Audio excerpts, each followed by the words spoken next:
ചെർക്കളം അബ്ദുള്ളയുടെ സ്മരണയിൽ കുമ്പളയിൽ ഇഫ്താർ സ്നേഹവിരുന്നും അനുമോദനവും സംഘടിപ്പിച്ചു. ദുബായ് മലബാർ കലാ സാംസ്കാരിക വേദിയും അൽഫലാഹ് ഫൗണ്ടേഷനും ചേർന്നാണ് സ്നേഹവിരുന്ന് ഒരുക്കിയത്. This news sponsored by Bobby Chamanur International Jewelers, traditionally trusted for 162 years. കാരുണ്യത്തിന്റെയും സാംസ്കാരിക മുന്നേറ്റത്തിന്റെയും മുന്നിൽ നിൽക്കുന്ന ദുബായ് മലബാർ കലാ സാംസ്കാരിക വേദി ബാംഗ്ലൂർ അൽഫലാഹ് ഫൗണ്ടേഷന്റെ സഹകരണത്തോടെയാണ് ഈ വർഷം റംസാൻ റിലീഫും ഇഫ്താർ സ്നേഹവിരുന്നും സംഘടിപ്പിച്ചത്. ചെർക്കളം അബ്ദുള്ള തുളുനാടിന്റെ ഇതിഹാസ പുരുഷൻ എന്ന ശീർഷകത്തിലാണ് സംഗമം നടത്തിയത്. ഞായറാഴ്ച വൈകിട്ട് കുമ്പള റോയൽ ഖുബ റെസ്റ്റോറന്റിൽ വെച്ച് നടന്ന പരിപാടിയിൽ ദുബായ് മലബാർ കലാ സാംസ്കാരിക വേദിയുടെ മുഖ്യ രക്ഷാധികാരി Kallatra Mahin Haji, AKM Ashraf MLA, DVSP CB Thomas, retired additional SP TP Ranjith, മാധ്യമപ്രവർത്തകൻ KM അബ്ബാസ് തുടങ്ങിയവർ മുഖ്യാതിഥികളായി സംബന്ധിച്ചു. അപ്പോൾ ആ രീതിയിൽ എല്ലാ മേഖലയിലും തിരുവനന്തപുരക്കാരാണെങ്കിലും അവർ കാണുമ്പോൾ ചോദിക്കുന്നത്.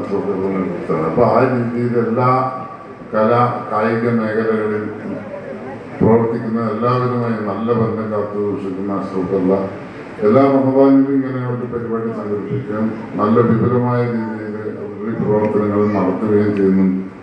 അപ്പോൾ ചെർക്കളത്തുള്ള സാഹിബിനോടുള്ള അഗാധമായ സ്നേഹം കൊണ്ടാണ് അദ്ദേഹത്തിൻ്റെ പേരിൽ ഇങ്ങനെ പലപ്പോഴും നടത്തിക്കൊണ്ടിരിക്കുന്നത്. അപ്പോൾ പലരും കാര്യസാധ്യത്തിന് വേണ്ടി നേതാക്കൾ ഉണ്ടാകുമ്പോൾ അവരെ ഗവൺമെന്റിന്റെ കണക്കിൽ 90 ലക്ഷം ആൾക്കാർ നമ്മുടെ ഭാരതത്തിൽ നിന്ന് മിഡിൽ ഈസ്റ്റിൽ ജോലി എടുക്കുന്നു പറയുമ്പോൾ ചിലപ്പോൾ അത് 1 കോടിയിലധികം ആകാമെന്നാണ് അതിന്റെ അവസ്ഥ.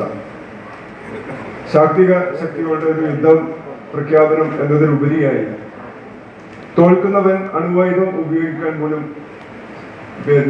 സാധിക്കുന്ന ഒരു യുദ്ധമായിട്ടാണ് ഇതിനെ നമ്മൾ വളരെ ദീർഘവീക്ഷണത്തോടെ കാണേണ്ടതായിട്ടുണ്ട്. ചടങ്ങിൽ വെച്ച് റംസാൻ റിലീഫും രോഗികൾക്കുള്ള സാമ്പത്തിക സഹായവും സ്വയം തൊഴിലിന്റെ ഭാഗമായി അഭ്യസ്തരായ യുവതികൾക്ക് തയ്യൽ മെഷീനും വിതരണം ചെയ്തു. തുടർന്ന് കലാ, കായികം, സാമൂഹികം, വിദ്യാഭ്യാസം തുടങ്ങി വിവിധ മേഖലകളിൽ വ്യക്തിമുദ്ര പതിപ്പിച്ച പ്രതിഭകളെയും കർണാടക സംസ്ഥാന മിനിമം വേതന ബോർഡ് ചെയർമാൻ TM ഷാഹിദ് തെക്കിലിനെയും ഉപഹാരം നൽകി അനുമോദിച്ചു. News bureau, Uppala.